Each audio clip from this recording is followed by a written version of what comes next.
Hi everyone, welcome to our YouTube channel Jain studies for government jobs. তোমাদের যে LP technician 2023 কে target করে যে ম্যাথ ক্লাস হচ্ছিল প্রিভিয়াস ইয়ার, আজকে তার পরবর্তী ক্লাস নাম্বার 5, যেখানে আমরা 9 আগস্ট 2018 থার্ড শিফটের অঙ্কগুলো নিয়ে আলোচনা করব। এটা মিস করে গেছিলাম আমি।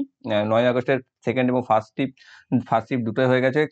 10th আগস্টেরও ফার্স্ট এন্ড সেকেন্ড শিফট হয়ে গেছিল, কিন্তু 9 আগস্টের থার্ড শিফট যেটা, সেটা আমি মিস করেছিলাম বা স্কিপ করে গেছিলাম। তো এটা ক্লাস নাম্বার 5 হবে। হ্যাঁ, এখানে সেট 4 রয়েছে, ক্লাস নাম্বার 5। তো এর আগে আমাদের 4টি ক্লাস হয়েছে, যারা যারা দেখোনি এই ভিডিও ডেসক্রিপশন বক্সে তার প্লেলিস্ট লিংক তোমরা পেয়ে যাবে, সেখান থেকে আগের ক্লাসগুলো অবশ্যই দেখে নেবে। এবং যারা যারা এখন আমাদের Telegram channel jobs academy, Facebook page jobs academy এবং Facebook group general studies for government jobs join হওনি, ডেসক্রিপশন বক্সে দেওয়া লিংক থেকে জয়েন হয়ে যাও, সেখানে তোমরা ভিডিও রিলেটেড ইনফরমেশন এবং প্রয়োজনীয় পিডিএফ পেয়ে যাবে। প্রথম দেখো কি রয়েছে আজকে অঙ্ক, যে পুরাতন স্টক নিষ্পত্তি করতে একজন ব্যক্তি একটি টি শার্ট 3420-তে বিক্রি করে, যা ক্রয় মূল্যের চেয়ে 43% কম। 10% লাভ করতে বিক্রেতার সেটটি ড্যাশ বেশি দামে বিক্রি করতে হবে। অর্থাৎ আমি এবার অঙ্কটাকে যদি ভেঙে বলে দিই, খুব সহজ একটি অঙ্ক, যে কোনো একজন ব্যক্তি একটি পুরানো স্টককে ক্লিয়ারেন্সের জন্য বা ক্লিয়ার করার জন্য 3420 টাকায় বিক্রি করে, যেটা হচ্ছে তার ক্রয় মূল্য থেকে 43% কম। ওকে, মানে তিনি লোকসান করে বিক্রি করেন, কিন্তু যদি তাকে সেটাতে 10% লাভ করতে হতো, তাহলে তাকে কত টাকা বেশিতে বিক্রি করতে হতো, কত টাকায় বিক্রি করতে চাইনি কিন্তু। অর্থাৎ আমি যে 10% লাভে বিক্রয় মূল্য বার করবো তা কিন্তু নয়, আমাকে 10% লাভে বিক্রয় মূল্য যেটা হবে সেটাই 3420 থেকে কত টাকা বেশি হবে সেটা আমাকে বার করতে বলেছে। ক্লিয়ার? তো এখানে আমরা ধরে নেবো কি, যে ক্রয় মূল্য হচ্ছে 100%। আমি বলে দিচ্ছি, দেখো এই যে সেটগুলো হচ্ছে এলপি টেকনিশিয়ানের, সেগুলো তোমাদের ম্যাথের একটা সলিউশন পিডিএফ তোমাদের জন্য তৈরি হচ্ছে, হয়তো পেড হতে পারে, সেটা খুব অল্প মূল্যের মধ্যেই। তো যেগুলো তোমরা ক্লাস করছো এখানে ইউটিউবে যদি ক্লাস করতে থাকো কন্টিনিউয়াসলি, এখান থেকে সব পেয়েই যাচ্ছ যেগুলো পাচ্ছ। আর এর সলিউশন যেগুলো রয়েছে সেগুলো তোমরা ডিটেলসে একদম সলিউশন করে তোমরা পেয়ে যাবে প্রিভিয়াস ইয়ার। পরীক্ষার আগে আশা করছি চেষ্টা করবো দেওয়ার। তো সেগুলো চলছে কাজ, অর্থাৎ যত ক্লাস হতে থাকবে তত ওখানেও অ্যাড হচ্ছে, সেগুলো তোমরা পেয়ে যাবে, সেটা আমি তোমাদেরকে জাস্ট বলে রাখলাম। এবং এখানে দেখো, সেখানে দেখবে অনেক ডিটেলসে করা আছে। এখানে আমি যখন বলছি মুখে, তখন হয়তো আমি অতটা ডিটেলসে বলবো না, তার কারণ সেখানে ডিটেলসে খাতাতে লিখতে গেলে আমাকে অনেক ডিটেলসে বলতেই হবে, তবেই না একটা স্টুডেন্টের কাছে সেটা ক্লিয়ার হবে। তো এখানে ক্রয় মূল্য ধরে নাও 100%। এবার কি করছে, সে 43% কমে বিক্রি করেছে 3420 টাকাতে। তাহলে বিক্রি করেছে কত, তার সেলিং প্রাইস যেটা হয়েছে সেটা হচ্ছে 100% থেকে 43% বাদ যাচ্ছে, মানে 57%। সে 57% বিক্রি করেছে 4320-তে, কিন্তু বলছে তার 10% লাভ করতে হতো। 10% লাভ করতে হতে তার সেলিং প্রাইস কত হতে হতো, 100 + 10, মানে 110%, তাই না? কিন্তু সে বিক্রি করেছে অ্যাকচুয়ালি 57%, তাহলে তাকে কত বেশি বাড়াতে হতো একে, তাহলে এখানে 110 থেকে 57 বাদ দিতে হবে, যেখান থেকে পাচ্ছ 53%, অর্থাৎ 53% বেশি তাকে দাম নিতে হতো। এবার আমি তো সিম্পল তৈরাসিক বা ঐকিকে চলে যাবো, যে 57% ইকুয়াল টু 3420 টাকা, তাহলে 53% হচ্ছে কত, যেটাতে আমি কি পাবো, যে কত টাকা তাকে বেশি লাগবে সেটা। 53 কম কম হবে স্বাভাবিকভাবে, তাহলে 53/57 ইন্টু 3420, কাটাকাটি করে পেয়ে যাবে 3180 টাকা। অপশন বি তে রয়েছে সঠিক উত্তর। ঠিক আছে, এটা দিয়ে যদি না বুঝতে পারো তাহলে এটা দিয়ে 6 দিয়ে কেটে যাবে, 60 দিয়ে, এবার 60 দিয়ে এটাকে গুণ হয়ে যাবে। ওকে, নেক্সট, যদি tan থিটা ইকুয়াল টু 7/24 হয়, তাহলে পি এর মান নির্ণয় করো যখন tan theta minus sec theta by sin theta equal to -p/28। তাহলে tan থিটা সমান 7/24 দিয়েছে, নিয়ে আমাকে পি এর ভ্যালু বার করতে দিয়েছে। একটা সমীকরণ দেওয়া আছে, tan theta minus sec theta by sin theta equal to -p/28, সেখান থেকে। তাহলে আমরা কি করব, এখানে কি দেওয়া আছে আমাদের, যেটা দিয়েছে সেটা কি আমি নেবো, তাই না? আমার হাতে যে কাছে যেটুকু রয়েছে, যেটা রয়েছে tan থিটা ইকুয়াল টু 7/24। এবার tan থিটা মানে কি আমরা জানি, যেটা হচ্ছে লম্ব বাই ভূমি। তাহলে আমি বলতে পারি যে লম্ব হচ্ছে 7 আর ভূমি হচ্ছে 24।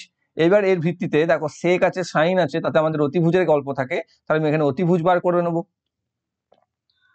তাহলে এই ভিত্তিতে অতিভুজ কত হবে, √ লম্ব স্কয়ার প্লাস ভূমি স্কয়ার, মানে 7 স্কয়ার প্লাস 24 স্কয়ার, যেখান থেকে আমি পাবো √625। ক্যালকুলেশন করে নেবে এগুলো তোমরা নিজে নিজে, যেখান থেকে আমি পাবো 25। তাহলে অতিভুজ আমি পেয়ে যাবো 25। অতিভুজ যদি এটা পেয়ে যায়, তাহলে সেক থিটার ভ্যালু কি হয়, সেক থিটার ভ্যালু হয় অতিভুজ বাই ভূমি, তাই না? তাহলে হবে 25/24।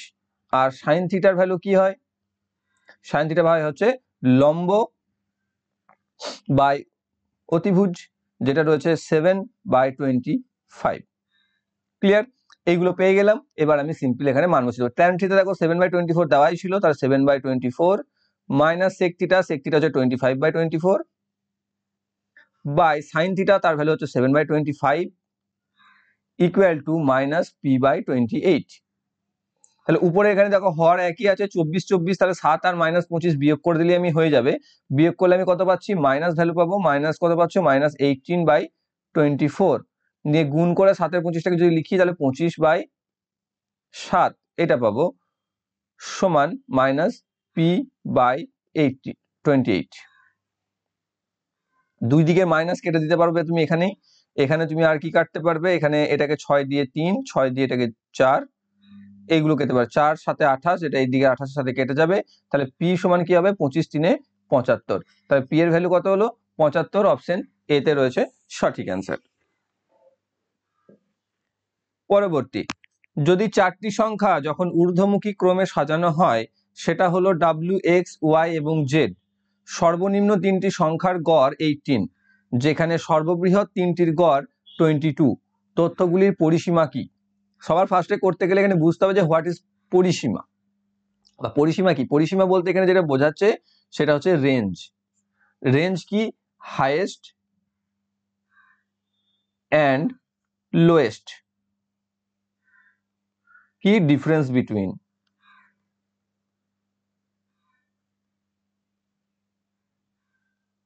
Difference between highest and lowest, সেটাকে আমরা বলি রেঞ্জ।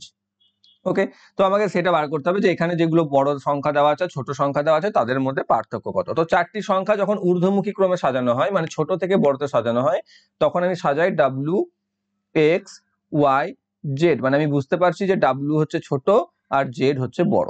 এবার সর্বনিম্ন তিনটি সংখ্যা হচ্ছে w, x, y, তাদের গড় হচ্ছে 18, অর্থাৎ এভারেজ হচ্ছে 18। তার টোটাল কত হবে, w plus x plus y যদি করি সমষ্টি হবে 18 গুণিত 3।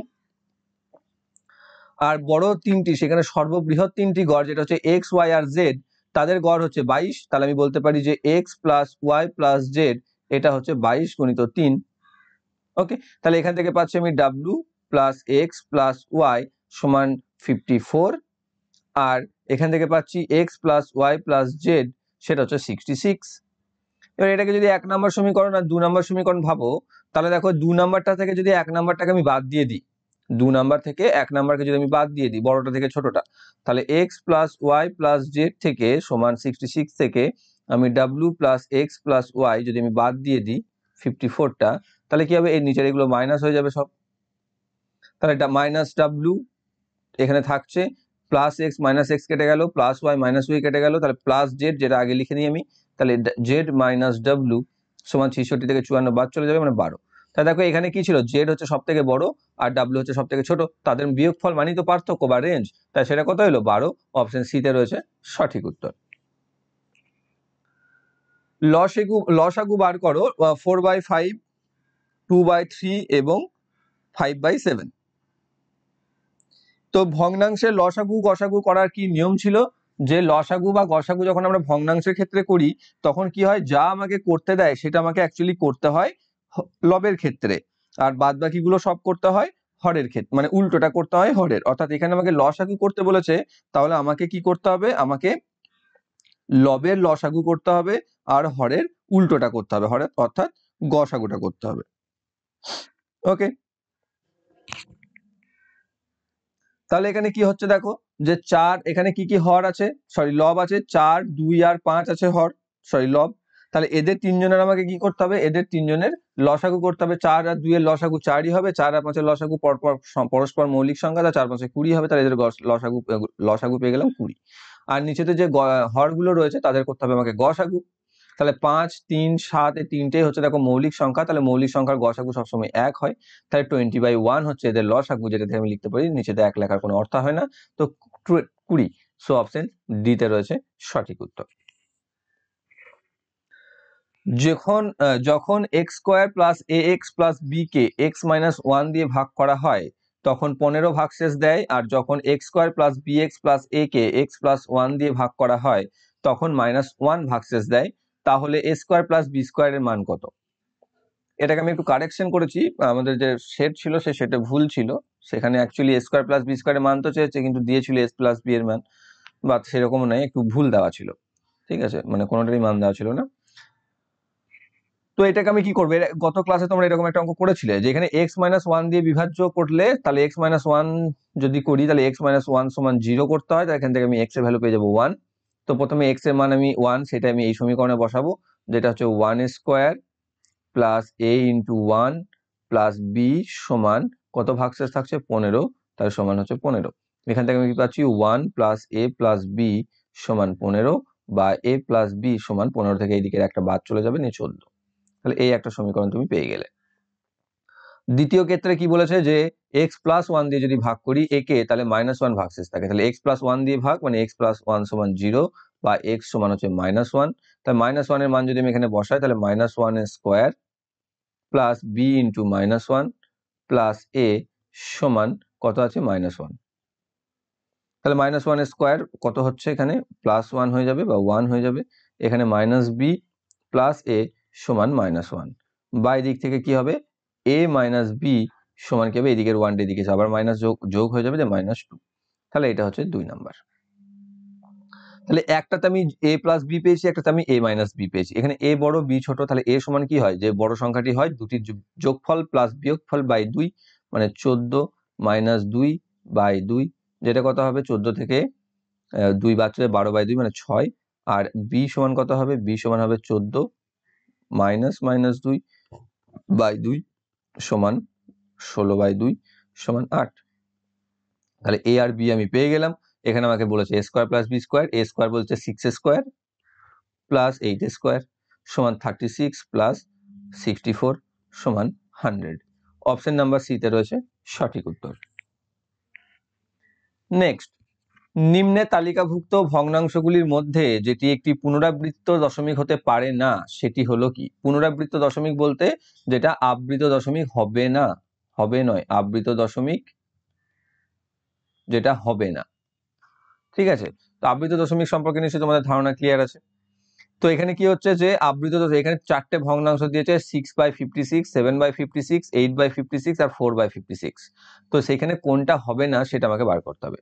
দেখো এখানে 7/56, এখানে আমি কি পাচ্ছি, আমি যদি এগুলোকে একটু ছোট করে নিই, লঘিষ্ঠ আকার করা যাবে, দেখো না অনেকগুলোকে কি দিয়ে করা যাবে, 2 দিয়ে, এটা 3/28 পাবো। এখানে এখানে আমি পাচ্ছি 1/8, এখানে পাচ্ছি আমি 1/7, এখানে আমি পাচ্ছি 4/14, 1/4, সরি 14। এবার দেখো এখানে এইটাকে যদি দেখি আমি, তাহলে আমি শর্ট করে বুঝতে পারবো যে কোনটা সসীম। দেখো এখানে 1/8, আমরা জানি না যে 1/8 সমান ভাগ যায়, 100-কে 8 দিয়ে ভাগ যায় না, 12.5 আসে। তাহলে এখানে কি আসবে, 1-কে 8 দিয়ে ভাগ মানে 0.125 আসবে। তাহলে এইটা তো আর বাড়বে না, না এটা তো হয়েই যাবে না, হয়েই যাবে না, এইখানেই শেষ, 0.125 এই শেষ, অর্থাৎ 1/8 ইকুয়াল টু 0.125, এর ভ্যালুটা পারফেক্ট। কিন্তু এইগুলোকে যদি আমি ভাগ করি, দেখো যেহেতু এটা আমি চলে পেয়ে গেলাম, তো আমি আর বাকিগুলোকে দেখবো না, কারণ এরকম আমার চেনা জানা যদি একটা পেয়ে যায় তাহলে আমি বাকিগুলোকে কেন দেখতে যাবো। কিন্তু আমি যদি দেখি এবার 3/28, 1/7, 1/14, তাহলে দেখবো কি যে এদের ভাগগুলো যখন আমি করতেই থাকছি, রিপিট চলে আসবে একটা টাইম, অর্থাৎ আবৃত দশমিক চলে আসবে, কিন্তু সেটা সসীম হবে না বা পুনরাবৃত্ত বন্ধ হবে না। ঠিক, একমাত্র পুনরাবৃত্ত দশমিক থাকবে না, সেটা হচ্ছে 1/8 বা 7/56, অপশন বি তে রয়েছে সঠিক উত্তর। এটা তোমাকে দেখে একটু বুঝতে হবে, এর কোনো ট্রিক্স আমার তো জানা নেই। নেক্সট, 3249 এর বর্গমূল কত? এর বর্গমূল হচ্ছে কি কি দিয়েছে, 59, 57, 63, 67। দেখো সবার ফার্স্টে আমি কি আছে, সংখ্যাটি আছে 3249। সবার ফার্স্টে আমি ইউনিট ডিজিট নিয়ে ম্যাপ চেঞ্জ করব, যেটা রয়েছে 9। 9 কিসে পড়তে সম্ভব, এক হচ্ছে 3 × 3 সমান 9 আসতে পারে, আর একটা 7 × 7 ইকুয়াল টু 49, সেক্ষেত্রে 9 আসতে পারে ইউনিট ডিজিটে। তাহলে যেটা 9 রয়েছে সেটা বাদ চলে গেল ফার্স্টেই, বাকি বি সি ডি অ্যান্সার হতে পারে। এবার দেখো তার আগে যে প্রথম দুটি সংখ্যা রয়েছে সেটা কি রয়েছে 32। এবার এখানে দেখো 32, তার আগে, তারপর তো আমি যেতে পারবো না, না, তার আগের বর্গ সংখ্যা কি আছে 25, 25 এর বর্গমূল কি আছে 5, তাহলে সংখ্যাটি হবে 5, 5 যেটা আছে প্রথমে সেখানে দেখো 5 একটাতেই রয়েছে, যে তিনটে বেঁচেছে তার মধ্যে, তাহলে 57 ইজ দ্য কারেক্ট অ্যান্সার। কারণ বাকিগুলোতে রয়েছে 6, 6, 6, 36 হয়ে যাচ্ছে, 36 দেখো 32 থেকে বেশি, অর্থাৎ আরো বড় সংখ্যা হবে, তাই না? তাহলে এই দুটো ডি আর সি এখানে বাদ চলে গেল তার পরবর্তী হিসাব থেকে, তাহলে 57 B option is the correct answer. যদি 123 ইন্টু 356 ইকুয়াল টু 43,788 হয়, তাহলে 1.23 ইন্টু 0.356 ইকুয়াল টু কত হবে? তাহলে এখানে কি আছে, এটাকে আমি ডিটেলস, এটাকেও ডিটেলসে করে দিচ্ছি, কিছু নেই যদিও, যেখানে কি 1.23 ইন্টু 0.356, এটাকে সমান আমি লিখতে পারি না দশমিক তুলে 123 ইন্টু 356 বাই, এখানে 1.23 ছিল সেই জন্য এখানে নিচেতে 100 চলে এলো, আর 0.356 ছিল সেই জন্য নিচেতে 1000 চলে এলো। এবার দেখো উপরে যেটা রয়েছে তার মান তো দিয়ে দিয়েছে এখানে, যেটা রয়েছে 43788, তাহলে বাই, এখানে একের পিঠে দুটো শূন্য, এখানে তিনটে শূন্য, তাহলে টোটাল 5টা শূন্য।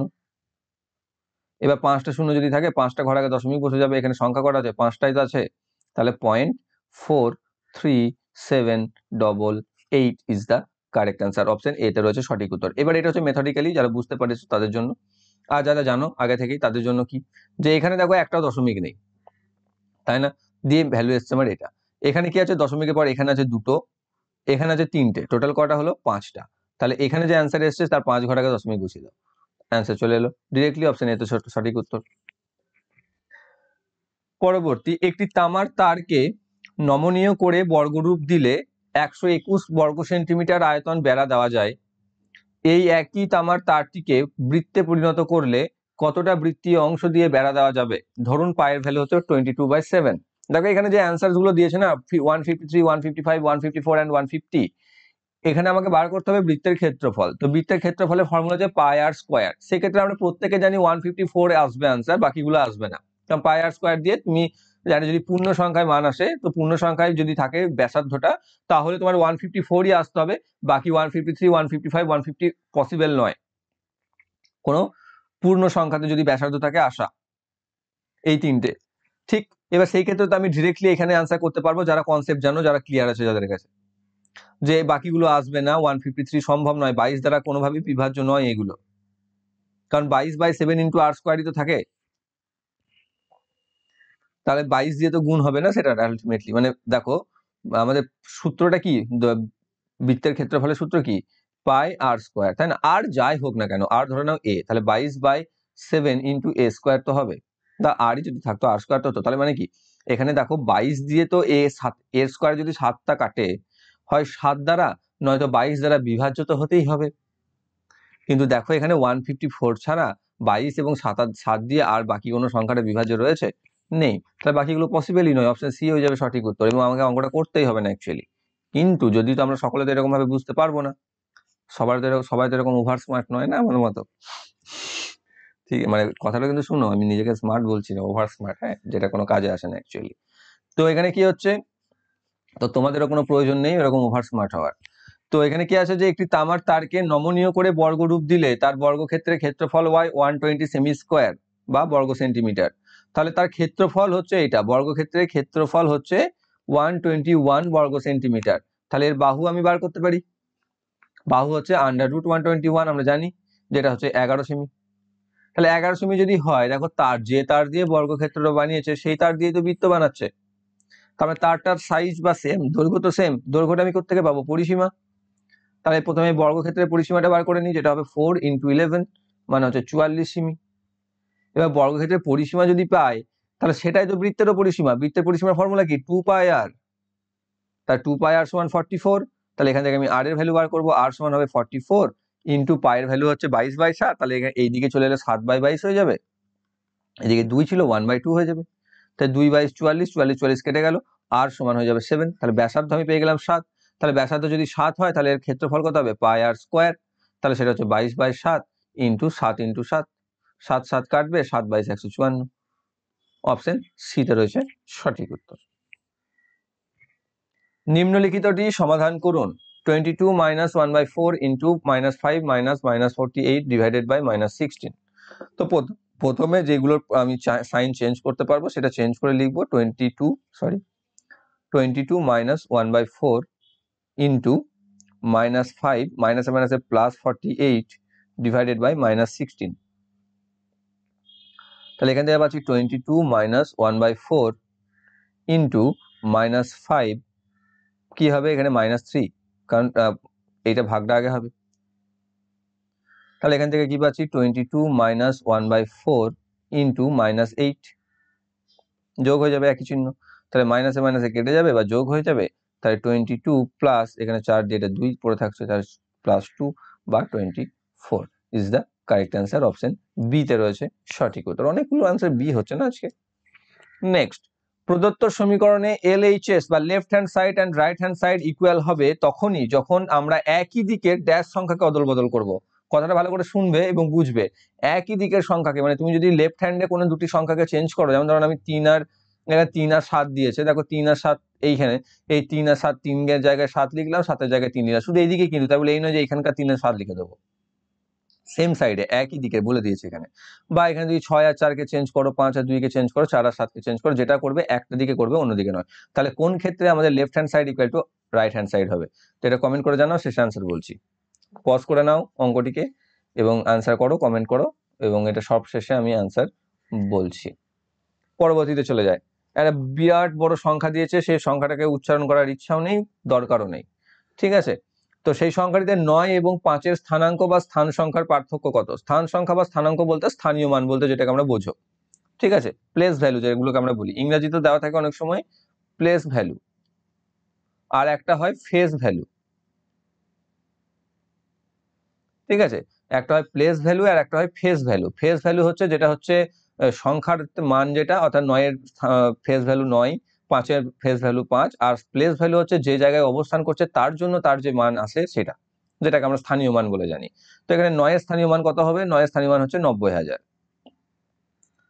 90,000 মাইনাস, এখানে কি হচ্ছে পার্থক্য চেয়েছে যেহেতু তাই মাইনাস করে দিলাম। 5-এর স্থানীয় মান ইউনিট ডিজিটে রয়েছে মানে 5 থাকবে, তাই না? তাহলে 90,000 থেকে যদি 5 বাদ দিয়ে দিই তাহলে কত আসবে? 89,995, যেটা রয়েছে অপশন ডি তে সঠিক উত্তর। আর করবো কেন? পরবর্তী, একটি মিশ্রণে বালির থেকে কাঁকড়ের অনুপাত হলো 17:8 এবং কাঁকড়ের ও সিমেন্টের মধ্যে অনুপাত হলো 6:17। মিশ্রণে বালির থেকে সিমেন্টের অনুপাত কত? দেখো এই অঙ্কটাকে আমি ভুল বুঝেছি যখন দেখলাম ফার্স্ট, এখানে প্রথমে থেকে থেকে একটা কথা দিয়েছে না, যে বালির থেকে কাঁকড়ের অনুপাত হলো 17:8, অর্থাৎ 17 যদি বালি হয় তার মধ্যে 8 হচ্ছে কাঁকড়। আর একটা বলছে কাঁকড় আর সিমেন্টের মধ্যে অনুপাত হচ্ছে 6:17, যে কাঁকড় যদি 6টা থাকে তাহলে সিমেন্ট হচ্ছে 17। তাহলে মিশ্রণে বালির থেকে সিমেন্টের অনুপাত কত? ঠিক আছে, আমি যদি এমনি করি এইভাবে তো করা যাবে না। তো এখানে কি আছে, এটা বাদ দাও, থেকে থেকে বাদ দাও, এটা হচ্ছে বালি, এটা হচ্ছে কাঁকড়, আর এটা হচ্ছে কাঁকড়, এটা হচ্ছে সিমেন্ট। আমাকে বালি আর সিমেন্টের অনুপাত চেয়েছে, তাই না? তাহলে বালি আর সিমেন্ট করতে গেলে আমি প্রথমেরটাকে বাই করে লিখতে পারি, এক হচ্ছে এটা যে বালি বাই কাঁকড়, নিয়ে গুণ করে দেবো এটার সাথে যেটা রয়েছে কাঁকড় বাই সিমেন্ট, সমান কি হবে? 17/8 গুণ 6/17। 17 কেটে যাবে, 6টাও 3 2 দিয়ে কেটে যাবে, 3 আর 4, এখানেও কাঁকড় কাঁকড় কেটে যাবে। তাহলে বালি আর সিমেন্টের অনুপাত আমি পেয়ে যাচ্ছি, বালি আর সিমেন্ট যেটা হচ্ছে 3/4। ওকে, অপশন এ তে রয়েছে সঠিক উত্তর। এটাকে আমি ঠিক করেছি? তোমরা একটু কমেন্ট করে দেখাও তো, আমি আর চেক করছি না এখন। এই বালির থেকে কথাটা কি এখানে কি আমাকে বার করে নিতে হবে নাকি? 9, তাহলে যদি বালিটা যদি 9 হয়ে যায়, কারণ বালির থেকে কাঁকড় অর্থাৎ 17-র মধ্যে 8, কিন্তু বালি তো বলেছে, এখানে যদি মিশ্রণ বলতো তাহলে আলাদা ব্যাপার হতো। এটাই হবে যতদূর সম্ভব, 3:4 is the correct answer. Next, একটি সংখ্যা 28% হলো 35, সংখ্যাটি কত? সংখ্যাটি বলতে 100% কে বোঝায়, মোট সংখ্যা, মোট বোঝাচ্ছে। তাহলে 28% যদি 35 হয়, 100% কত হবে? স্বাভাবিকভাবে বেশি হবে, তাহলে বড়টাই আগে বসবে, ওপরে বসবে, তাহলে 100/28 ইন্টু 35 করে দাও, সিম্পল, ঠিক আছে? কত দিয়ে কাটবে? 7 দিয়ে, 7 5 35, 7 4 28, 4 দিয়ে 4 25, 25 5 125। ওকে, এটা এক করতে পারো। আর একটা হচ্ছে এখানে রেশিও করে নেবে অনুপাত আর এর সাথে, 28:35, এখানে 7 দিয়ে কেটে এখানে 4:5 হয়ে যাবে। এটা পার্সেন্টেজে ছিল, সেটাকে তুমি 100-এ কনভার্ট করে নেবে, যেটা গুণ করতে হবে 25 দিয়ে, তাহলে এখানে 100 চলে আসবে, তাহলে একেও তুমি 25 দিয়ে গুণ করে দেবে, তাহলে 125 চলে আসবে, সংখ্যাটি পেয়ে যাবে। অপশন ডি তে রয়েছে সঠিক উত্তর। a minus 1 by a equal to minus 1 a minus 1 by a equal to 1 তাহলে a square plus 1 by a square value কত? এটা বহু কাল আছে অঙ্ক, এর শর্টকাটে তোমাদের ইউটিউব ভর্তি আছে, ঠিক আছে। যদি a minus 1 by a সমান a হয় 1 হয় তাহলে a square plus 1 by a square কত, a square a cube plus 1 by a cube কত, a4 a5 a27 a26 রাজ্যের অঙ্ক আছে এবং সেখানে আমাদের ক্লাসে অনেকবার হয়ে গেছে অঙ্কগুলো। তো আমি বেসিকটাই বলে দিই, আর শর্টকাট কিছু বলছি না এখানে, প্রত্যেকে জানো। তো যাদের বেস কমপ্লিট নেই বা জানো না তাদের জন্যই দেখে নাও, বাকিটা তো প্রত্যেকে জানো কি করে করতে হয়।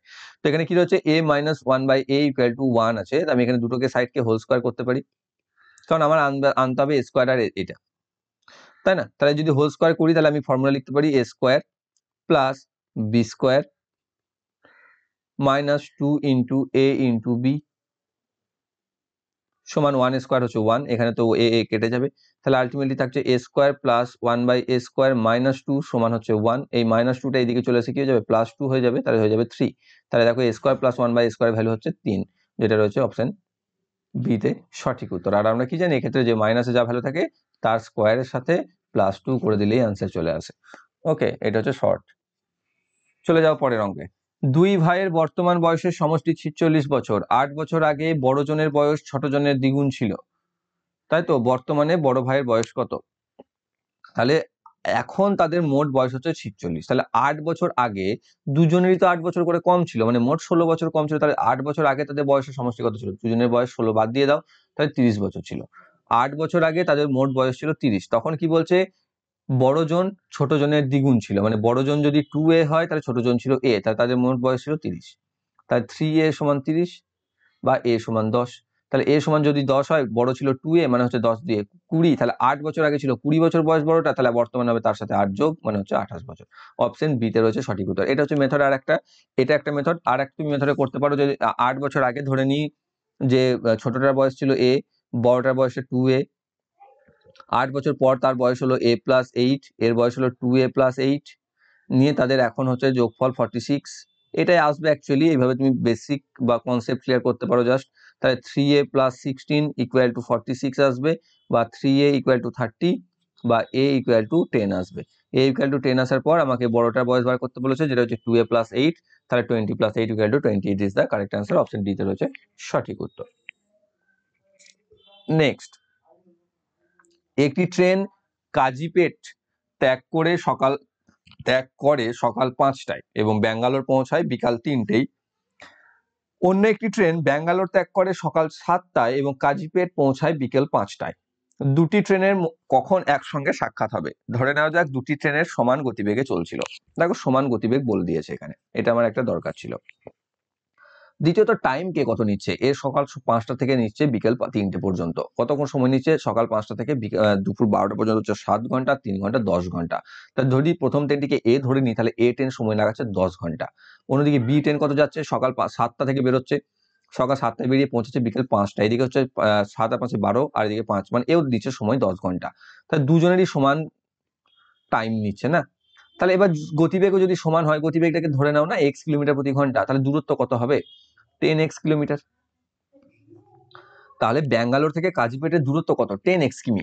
সাপোজ, আমি এটাকে জাস্ট বোঝানোর জন্য বললাম, অঙ্ক থেকে বার করে নিয়ে লাস্ট এটা বলেই দিয়েছে গতিবেগ ইকুয়াল। এবার কি হচ্ছে, 10x যদি হয়, দেখো প্রথম ট্রেনটা যখন সকাল 5টার সময় কাজিপেট ছাড়ছে, তখন তো ব্যাঙ্গালোর থেকে দ্বিতীয় ট্রেনটা ছাড়েইনি, সে তো ছাড়বে 2 ঘন্টা পর সকাল 7টার সময়। তাহলে সেই 2 ঘন্টা সময়ে প্রথম ট্রেনটি কিন্তু কিছুটা পথ চলে যাচ্ছে, তাই কতটা পথ যাবে? যদি গতিবেগ x হয়, 2 ঘন্টায় কতটা যাবে? প্রথম এ ট্রেন 2 ঘন্টায় যাবে 2x কিলোমিটার। তাহলে যখন বি ট্রেন ছাড়ছে, তখন দেখো তাদের মাঝখানে যে দূরত্ব, সেটা কিন্তু আর 10x কিলোমিটার থাকছে না। কেন থাকছে না? কারণ এ তখন অলরেডি 2x কিলোমিটার চলে এসছে। তখন তাদের মাঝখানে দূরত্ব কত থাকবে? 10x থেকে 2x কে বাদ দিয়ে দাও, তাহলে তখন তাদের মধ্যে দূরত্ব থাকবে 8x কিলোমিটার। যখন, কারণ দেখো আমি এখানে বলে দিই, এইখানে ধরে না কাজিপেট, এটা হচ্ছে কাজিপেট, এটা হচ্ছে ব্যাঙ্গালোর, তাই না? এ ছাড়ছে সকাল 5টার সময়, এ ছাড়ছে সকাল 7টার সময়। তো যখন সকাল 7টার সময় এ ছাড়ছে, এ তো সকাল 5টায় ছেড়েছে, অর্থাৎ সকাল 5টা থেকে সকাল 7টা পর্যন্ত এ তো কিছুটা পথ এগিয়ে চলে আসবে না? তাহলে সকাল 7টার সময় যখন বাজবে, তখন তাদের মাঝখানে যে ডিস্টেন্স হবে সেটা তো এইটা, পুরোটা তো নয়। সেটা এই যে 2 ঘন্টাতে যে পথটা এসেছে এ, সেটা তো আমাকে বাদ দিতে হবে। এবার তাদের যেহেতু ইকুয়াল হয়, তাদের দূরত্ব যদি যা থাকবে, তাদের যেহেতু গতিবেগ সমান বলে দিয়েছে, তাহলে ঠিক মধ্যবর্তী টাইমে গিয়ে তাদের মিলন হবে বা মিট করবে। তাহলে মধ্যবর্তী টাইম কোনটা? 8x বাই 2 ভাগ করে দেবে মানে 4x কিলোমিটারে। এবার 4x কিলোমিটার, এক্স তো দুজনেরই সমান আছে না, 4x কিলোমিটার তারা 4 ঘন্টা করে নিতে পারো, বা এক্স কিলো গতিবেগ যেহেতু x কিলোমিটার প্রতি ঘন্টা ছিল, তাহলে এবার এক্স দিয়ে ভাগ করে আমি সময় পেয়ে যাবো 4 ঘন্টা। তাহলে 4 ঘন্টা পর কখন থেকে, সেটা সকাল 7টার পর থেকে 4 ঘন্টা। তাহলে সকাল 7টার পর থেকে 4 ঘন্টা যোগ করে দাও, 7 + 4 মানে হবে সকাল 11টা। তাই সকাল 11টার সময় তারা মিট করবে, অপশন এ তে রয়েছে সঠিক উত্তর। এখানে খুব একটা ম্যাথামেটিক্যাল তোমাদের ইন্টেলিজেন্স প্রয়োজন নেই, জাস্ট কনসেপচুয়াল একটু ধারণা, কমন সেন্স থাকলে তুমি অঙ্কটাকে করতে পারবে। পরবর্তী অঙ্ক, এক ব্যক্তি তার গাড়ির গতিবেগ প্রতিদিন যা রাখেন তার 4/5 অংশ যদি কোনো একদিন রাখেন তবে তার 15 মিনিট দেরি হয়, তাহলে ওই একই দূরত্ব তিনি প্রতিদিন অতিক্রম করতে সাধারণত কত সময় নিয়ে থাকতেন? অর্থাৎ তুমি ধরো তোমার বাড়ি থেকে অফিস যাও, বা খেলতে যাও, বা টাইম পাস করতে যাও, যেখানে যাও একটা নির্দিষ্ট গতিতে যাও, কিন্তু আজকে কোনো একটা তারা আছে বা কোনো একটা তারা নেই, তারা নেই, কোনো আলসেমো লাগছে বা কোনো অন্য কিছু দেখেছো হয়তো রাস্তায়, সেই জন্য, ঠিক আছে, তো সেই জন্য তুমি স্লো করে দিয়েছো স্পিডটা, কতটা? 4/5, অর্থাৎ যা থাকে রেগুলার তার থেকে তুমি 4/5 স্পিড করে দিয়েছো। এবং যে কারণে তুমি যখন পৌঁছাতে, অর্থাৎ বন্ধুদের ধরো আড্ডা দিতে যেতে, তো সেখানে তুমি 15 মিনিট লেটে পৌঁছালে, কারণ আমাদের তো ওই কাজ না, ভালো কাজ তো করি না সারাদিন। তো 4/5, তো 4/5 গতিতে তুমি দেখলে কি, ওখানে বন্ধুদের আড্ডাতে তুমি 15 মিনিট লেটে পৌঁছালে, তো একটা চক্করে তুমি এক দেরি করলে, ওখানে বন্ধুরা বলো তুই এলি না, একটু দেরি করলি, তুই অন্য কিছু একটা মিস করে গেলি, তো যাই হোক তুমি 15 মিনিট লেট করে ফেলেছো। তো এখানে কি হচ্ছে, তার গতিবেগটা নর্মালের থেকে 4/5 হয়ে গেছে, অর্থাৎ 5 ভাগের মধ্যে 4 ভাগ, অর্থাৎ আগে যদি 5 ভাগ থাকতো তাহলে এখন 4 ভাগ। তাহলে আমি বলতে পারি যে আগের গতি আর এখনকার গতি, এদের দুটোর মধ্যে যদি গতিবেগের যদি অনুপাত করি, তাহলে আগের গতি যদি 5 হয়, তাহলে এখন গতি হচ্ছে 4। আমি বলতে পারি না 4/5 থেকে, তো সেটাই তো হয়েছে, 5 ভাগের 4 ভাগ হয়ে গেছে, মানে কি আগে 5 ভাগ ছিল, এখন 4 ভাগ হয়ে গেছে। ক্লিয়ার? এবার এটা হচ্ছে কি, এটা হচ্ছে স্পিডের রেশিও, আগের আর এখনকার। এবার স্পিডের যা রেশিও হয়, টাইম রেশিও তার রিভার্স হয়, অর্থাৎ উল্টো হয়। তাহলে টাইম কত লাগতো, অর্থাৎ আগে যেহেতু আমার গতিবেগ বেশি ছিল, 5 ছিল, তাহলে আমার গতিবেগ সময় কম লাগতো, আর এখন গতিবেগ কমে গেছে মানে সময় বেশি লাগবে, সেই জন্য রিভার্স হয়ে যায়। অর্থাৎ স্পিডের যা রেশিও থাকে তার টাইমের রেশিও উল্টে যায়, অর্থাৎ টাইমের রেশিও হয়ে যাবে কত? 4:5। কেন আমি বার করলাম? কারণ এখানে আমার সময়ই তো বার করতে বলেছে। তাহলে 4:5, তাহলে আগে যদি আমার 4 একক সময় লাগতো, এখন আমার সময় লাগছে 5 একক। তাহলে কতটা বেশি সময় লাগছে আমার? 1 একক, তাই না? এখানে কি বলছে, আমার 15 মিনিট বেশি লেগেছে, তাহলে এই 1 এককই রিপ্রেজেন্ট করছে আমার 15 মিনিটকে। তাহলে 1 একক যদি 15 মিনিটকে রিপ্রেজেন্ট করে, আমার আগের সময় কত লাগতো? 4 একক। তাহলে 4×15 60 মিনিট, তাহলে আমার আগের সময় লাগতো 60 মিনিট বা 1 ঘন্টা। অপশন সি তে রয়েছে সঠিক উত্তর। ক্লিয়ার? বেশি ভাঁট বকে দিলাম না অঙ্কটাতে। পরবর্তীতে, একসাথে কাজ করছে এমন দুটি পাইপ এ এবং বি একটি খালি চৌবাচ্চাকে 10 ঘন্টায় ভর্তি করতে পারে। ওকে, ক্লিয়ার। এ প্লাস বি 10 ঘন্টায় ভর্তি করে দিল, যাদের একত্রে 4 ঘন্টা চালানো হয় এবং বি পাইপটিকে বন্ধ করে দেওয়া হয়। তাহলে 4 ঘন্টাতে আমি চালিয়েও দিয়েছি, 10 ঘন্টা যদি ভর্তি করে দেয়, তাহলে এ আর বি এর আর বাকি আছে 6 ঘন্টার কাজ। তারপর বি কে বন্ধ করে দেওয়া হয় এবং এ শেষ পর্যন্ত কাজে অব্যাহত রেখেছিল এবং চৌবাচ্চাটি ভর্তি হতে মোট 13 ঘন্টা সময় লাগে। তাহলে দেখো 4 ঘন্টা কাজ করার পর আর 6 ঘন্টার কাজ বাকি ছিল, কিন্তু এ যেহেতু একা একা করছে সেই জন্য সেই 6 ঘন্টার কাজে তার সময় লেগেছিল 9 ঘন্টা। কি করে পেলাম? 13 থেকে 4 বাদ দিয়ে, কারণ মোট সময় লেগেছে 13। এবার 4 ঘন্টা তো তারা একসাথে করেছিল, মানে এ একা করেছিল 9 ঘন্টা। তাহলে দেখো এ আর বি এর যেটা 6 ঘন্টার কাজ ছিল, সেই কাজটাই এ যখন একা একা করছে তখন তার 9 ঘন্টা সময় লাগছে। এটা তৈরাসিক করে দেবে, এবার সিম্পল। তাই 6 ঘন্টার কাজটা যদি এর 9 ঘন্টা লাগে, যেটা এ আর বি এর 10 ঘন্টার কাজ ছিল, সেটা এর কতক্ষণ লাগতো একা? সিম্পল। তাহলে বেশি সময় লাগতো 10/6 × 9। ঠিক, এবার এখানে 3 দিয়ে কেটে দাও, 3 3 9, 3 2 6, 2 দিয়ে 5, 3 5 15 ঘন্টা। তাহলে যে কাজটা এ আর বি মিলে 10তে করে দিত, সেটা এ যদি একা করে তাহলে সময় লাগবে 15 ঘন্টা। অপশন সি তে রয়েছে সঠিক উত্তর। পরবর্তী, দীপালি 375 টাকা দিয়ে একটি কাপের সেট কেনে, কিন্তু পরে পুরনো স্টক ক্লিয়ার কর। সবারই তো পুরনো স্টক ক্লিয়ারে কি সমস্যা? আমরা পুরনো হয়ে গেছি, বলো, বয়স এত হয়ে গেল, ফর্ম ফিল আপ করতে পারছি না। তো পুরনো স্টক ক্লিয়ার আমাদেরকেও ক্লিয়ার করতে চাইছে সবাই। তো পুরনো স্টক ক্লিয়ার করার উদ্দেশ্যে তাকে সেটা 345-এ বিক্রি করতে হয়, তার ক্ষতির শতাংশ কত? তাহলে দীপালির যে কাপ সেট, সেটা কি পড়েছিল, কস্ট প্রাইস কত ছিল? 375 টাকা। এবার সে স্টক ক্লিয়ারের জন্য তাকে সেটাকে সস্তাতে বিক্রি করতে হয় এবং 345 টাকায় বিক্রি করে দেয়। তাহলে তার সেলিং প্রাইস হচ্ছে 345 টাকা, তাহলে তার লোকসান কত? লস 30 টাকা, বিয়োগ করে পেয়ে গেলাম। তাহলে তার পার্সেন্টেজ অফ লস, এটা তোমাকে চেয়েছে সিম্পল অঙ্ক একটা, পার্সেন্টেজ অফ লস সমান হচ্ছে লস কত 30, সিপি কত 375 ইন্টু 100, 25 4 100, 25 15 375, 15 2 30, ঠিক আছে, তাই 2 4 8%। তাহলে অপশন নাম্বার বি তে রয়েছে সঠিক উত্তর। তাহলে তার ক্ষতি শতকরা হার কত? ক্ষতির শতকরা হার হচ্ছে 8%। তো এই ছিল তোমাদের আজকে 9/8/2018 থার্ড শিফটের অঙ্ক, এলপি এবং টেকনিশিয়ান 2018 যেটা তোমাদের সামনের জন্য খুব ইম্পর্টেন্ট। আর যারা যারা যদি কেউ এমটিএস এর চাও ক্লাস, বা এমটিএস এর দেখি এমটিএস যদি ম্যাথ ইংরেজিতে থাকে সেক্ষেত্রে বাংলা করাটা একটু ডিফিকাল্ট, চেষ্টা করছি তোমাদের যদি ইংরেজিতেই ক্লাস করতে চাও কমেন্ট করে দাও যে ইংরেজিতেই করবো, তাহলে আমি করাবো। কারণ বাংলাতে করা সত্যি একটু টাইম সময় সাপেক্ষ হয়ে যাবে, এত সময় দিতে পারি না। তো দেখো তোমাদের, আর চেষ্টা করছি তবুও একটা দুটো বাংলাতে করা, দেখি কতক্ষণ সময় লাগছে না লাগছে।